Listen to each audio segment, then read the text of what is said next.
Hello, everybody, and welcome into Houston National Signing Day presented by Nissan. Alongside the head coach of the Houston Cougar football team, Dana Holgerson, I'm Jeremy Branham. Coach, how's it going? Welcome back to Houston. I appreciate it. It's been a little bit of a whirlwind over the last 5-6 weeks, and it's been good. I've got a lot accomplished. Most importantly, the best part about this week is recruiting's over. And we get to start coaching our team. There's so much that goes into a new job and doing. There's so many things on the list that you got to do. Being able to work with our players is at the top of my list at this point in time moving forward. Before we talk about the players that you have coming in, the January, February commits, just wanted to ask you how you've noticed campus changing, the University of Houston, and how it's changed now that you've been here for a few weeks. Yeah, it's unreal now. I hadn't been on campus and it's between 9 and 10 years. I left here in 2008 or 2009, December of 2009, and so I hadn't really been back since. Now, I've kept tabs on the University of Houston, and this is always a place that I was hoping I could get back to at some point in time. So I did keep tabs on what was going on, and it's just so different now than it was 10 years ago. The university has great leadership. Chancellor Couture is a rock star. She's got this place in a really good place, from academics to facilities to perception, national perception, and Chairman Fertitta has obviously stepped up and done a lot of great things as well. Chris Pesman, our athletic director, is responsible for bringing me back, and I've just been, just excited about being here. The facilities is what you need to be able to recruit.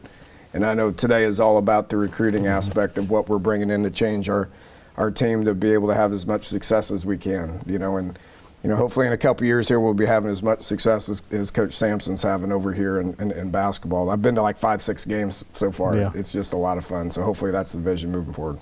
National Signing Day is the reason we're here today, of course, and obviously it's a big day for college football. It's one of many big days in college football, and we glorify this day. But what does National Signing Day mean to you, and just the aspect of building your roster? Yeah, National Signing Day used to be a stressful day. We would be up at 6, 8 a.m. and probably wouldn't sleep a whole lot. Would be on the phones all night, just trying to get as many guys, making either wrapping some up or continuing to recruit. You'd go to bed nervous, and you'd wake up and you'd be working the phones at 6 a.m. to try to get guys to make sure that they're signing with you and all that. I slept in a little bit this morning. Good for you. Didn't have to get up too early to be able to be in here to do that. And the reason is because it's really just not. It's not a stressful day anymore. There's so many signing periods throughout the course of the year now. You bring guys in August, which the previous staff brought 5 guys in August, which knocked out 5 of my 25 scholarships that I have available. In this class. So you're working with 20. So we're working with 20, and then they had signed another 14 or so, in December, So we had to work through some things to be able to get some numbers, and we brought some of our guys in over the at the beginning of this semester, 3 weeks ago or whatever, and then today, I think we're going to sign 4 today. But then we got some moving forward too that we'll be able to bring in. So it's a year-long process now. Yeah. Even now, today's the signing day, but we'll bring in a couple guys in the next couple coming weeks. We may bring guys in June, to add them for next year as well. So it's just a year-long process, which makes this day pretty much obsolete. Getting to know you, and now that you're back here at U of H, taking over as the head coach, you've been in the business for a long time. You've been a head coach for a long time. And I was just wondering your general philosophy when it comes to recruiting. What are some of the things that you're trying to accomplish? Just building it the right way. Obviously, the city of Houston is very important. It's a completely different recruiting strategy than it was at West Virginia. For me at West Virginia, and it took us a few years there to be able to build it the right way for us to be able to be competitive and win ball games. This is a little different here at the University of Houston, based on my prior knowledge to what the university is, what the city of Houston is. Number one is to get as many Houston area kids as we can get, and that's not only from scholarship and kids in this state, but getting in this state, in particular this city, but also being able to recruit guys to come be preferred walk-ons to potentially get scholarships in the future. That's a big point to building the roster the right way. You only get 25 scholarships a year. Yeah. and your overall goal is to try to get the kids as healthy and as old as they can to be able to fit the mold of the 85 scholarships that are allowed. So whether it's high school kids, whether it's junior college kids, to be able to fill holes. We've took a lot of 4-year transfers. There's going to be a lot of 4-year guys that sign with other schools today that are going to want to come home to Houston in 1 year upwards of 3 years. One of the guys, Jordan Moore, is a 4-year transfer from Texas A&M that has Houston roots, and he just wanted to come back to Houston. So there's going to be a lot of that happen as well. And then just build your roster to get them in the program as long as they can, and then scholarship guys that are paying the price as well. Let's take a look at some of the January, February commits. But before we do that, let's hear from Nissan on National Signing Day. It's times like these when you've got to stay centered. The 2018 Nissan Rogue with available Pro Pilot Assist that can help keep you centered in your lane. Experience it only at your local Nissan store. Now the most exciting tech you own is in your driveway. Get to Nissan, proud supporter of college athletics.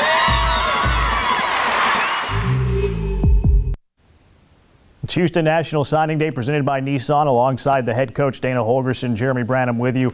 Let's start to take a look at some of the January, February commits that the University of Houston football program brought in. And we'll start with Demarion Williams. Williams, a cornerback, a transfer from Highland Community College. And just want to go through some of these players that you brought in and just get to a word or two as we run some of their highlight films. What are the Cougars getting with Demarion Williams? Well, we need corners. We don't have a lot of numbers at corner right now, so he was available right now.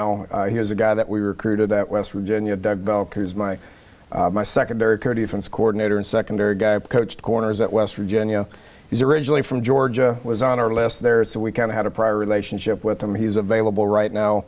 We'll be able to get him in spring practice, and we need numbers at that spot. So Williams adds a player at the cornerback spot. Another member of the secondary won't be able to play in 2019 after transferring. Jordan Moore, who you were talking about, but a standout at Yoakum before going to A&M, listed as a safety. Another piece in the future for your secondary, coach. Yeah, and I think one thing, this no matter who it is that we signed, all these guys are for the future. It's not about filling a hole to be able to get us to be able to win our first game, which we're going to try to win that game in Norman. No doubt, but it's about building it for the future. He was a highly recruited kid out of high school.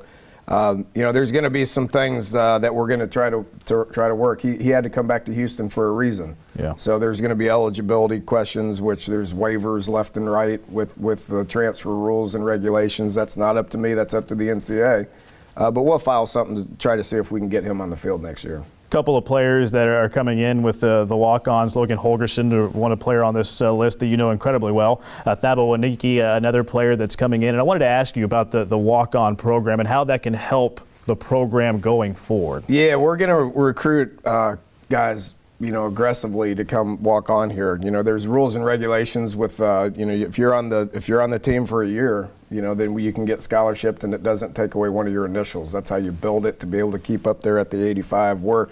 We're considerably under the 85 number right now, so it's going to take a few years to be able to get it up to where we're competitive within the other teams in our conference and across the state. So Thabo started against us. He was a starter at Oklahoma State, and likes Houston's got family in Houston and wanted to come down, turn down some scholarship offers to be able to do so. Same thing with Logan.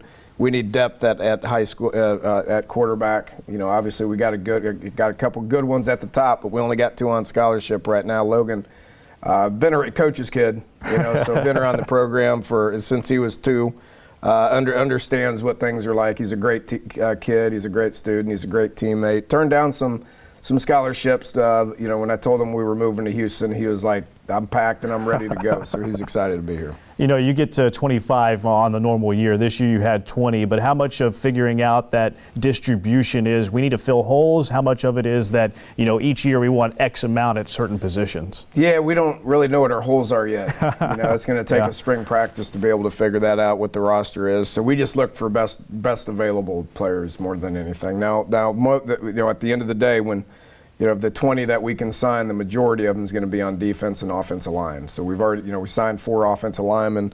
which was important. The rest of them are pretty much defensive players. So, I looked at what the overall numbers are, and it was skewed a little bit offensively. So we're going to try to even that out, but the one thing we can't ignore on offense is the offensive line. We got to get those numbers way up, and we're well on our way to do it. We signed 4 good high school kids here in Houston, which we're excited about that, building for the future. We'll try to get a couple of more moving forward. Let's continue looking at the January, February commits. You mentioned the defensive line, adding some players there. We'll start with Olivier Charles Pierre, a 6'2", 345-pounder from Quebec, went to New Mexico Military Institute.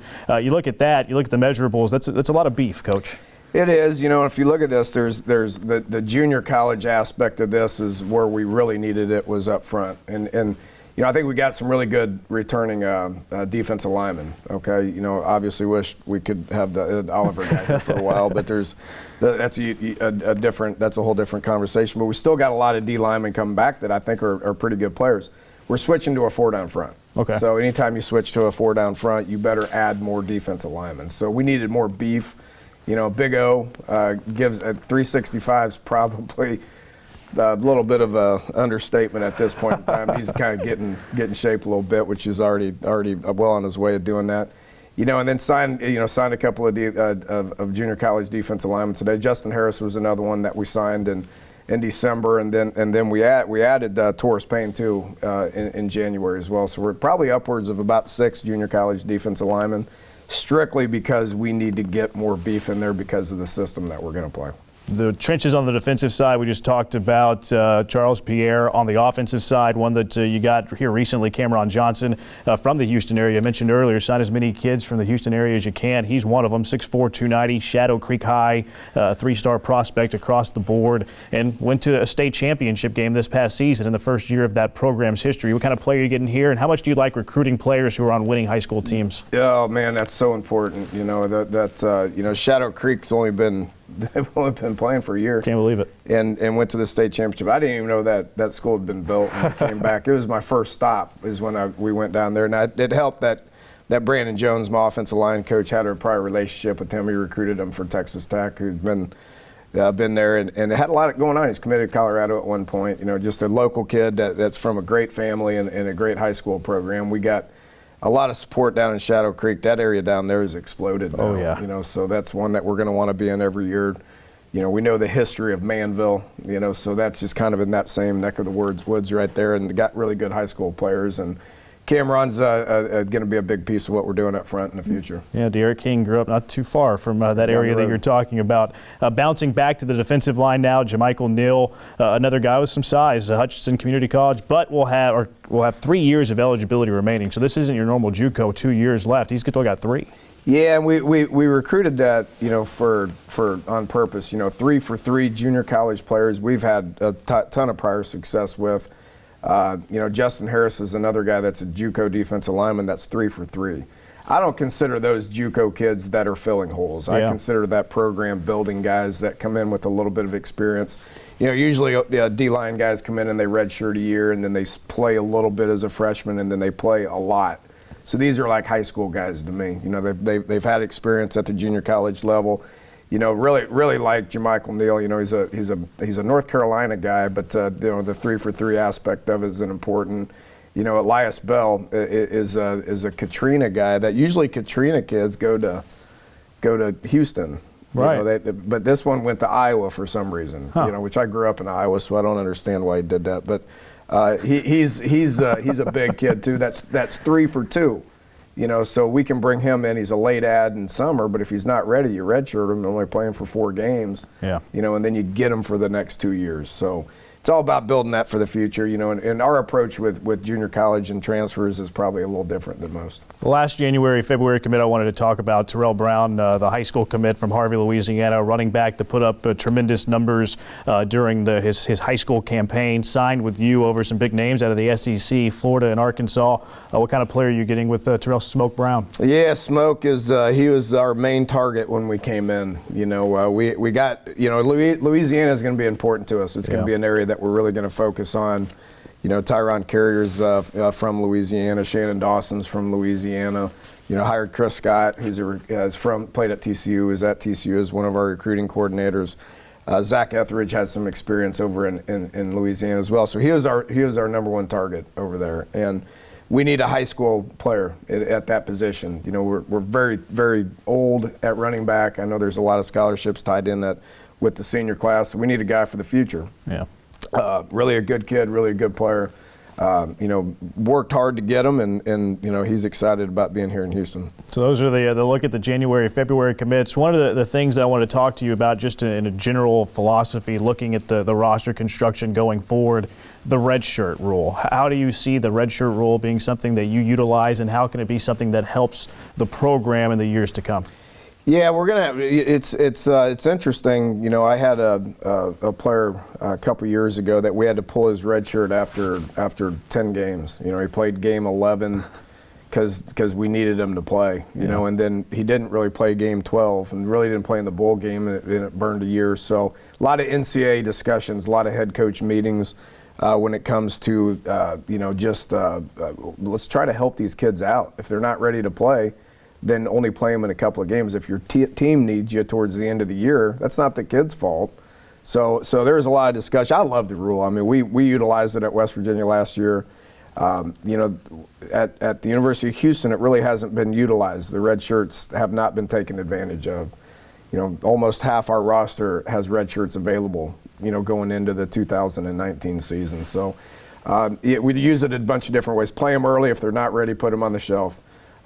Play them sparingly or play them towards the end of the year. One, if your team needs you, or two, because you've developed the right way. You know, and my experiences last year with it is your scout team players are made up of red shirts, and you get more out of your scout teams because they're trying to impress you and trying to develop the right way to where towards the end of the year you can play. I think we played like 18 players in our bowl game that were redshirting.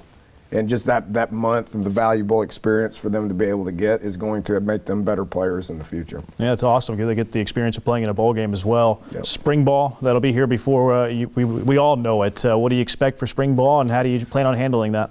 I'm excited about it. Really, you know, just like I said, we just worked with our team for the first time yesterday. So we got 5 weeks off season. You know, Daryl Bauer, they've been in Daryl's world for the last couple of weeks, and you know, Daryl's our strength and conditioning coach. I brought him with me from West Virginia. He's as good as there is in the profession. We're gonna build the relationships in the weight room and in the indoor with off-season stuff for the next 5 weeks.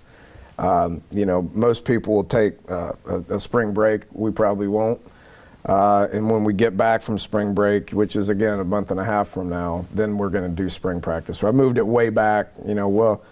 We'll get after it a little bit. You know, there's some rules that the NCAA's put in place that we can't probably play as much football as we want to play, but we'll be able to spend a lot of time with them and teach them the schemes offensively and defensively, get into some kicking aspects of it. Open up a couple of practices to the public and try to get as many, you know, former players with the alumni, high school coaches and everybody to try to get around to build as much excitement as we can going into the 2019 season. So, you know, it's all about getting the excitement and getting guys to buy tickets and come to the games. We got to fill that stadium up, and spring practice is going to be a big part of that. Today, one of many days to build a roster, but your final thoughts on National Signing Day with the class that you have coming in? I hope they quit calling it National Signing Day, honestly. I mean, because it's really not National Signing Day. I get it used to be, but college football is changing. I mean, we could talk for 2 hours on how college football is changing. Yeah. You know, with transfers and multiple signing days, building rosters are a little different than they used to be in the past. You know, and you know, we've done it that way for a few years at the previous place I was at, and look forward to doing it here. The class is a good one. Congratulations, first class at the University of Houston. Awesome, thank you. Not done yet. Not done yet, that's right. All right, it's going to wrap it up for us. We're done on this set, though. I want to thank everybody behind the scenes. For the head coach, Dana Holgerson, I'm Jeremy Branham. Thank you for watching Houston National Signing Day. So long, everybody.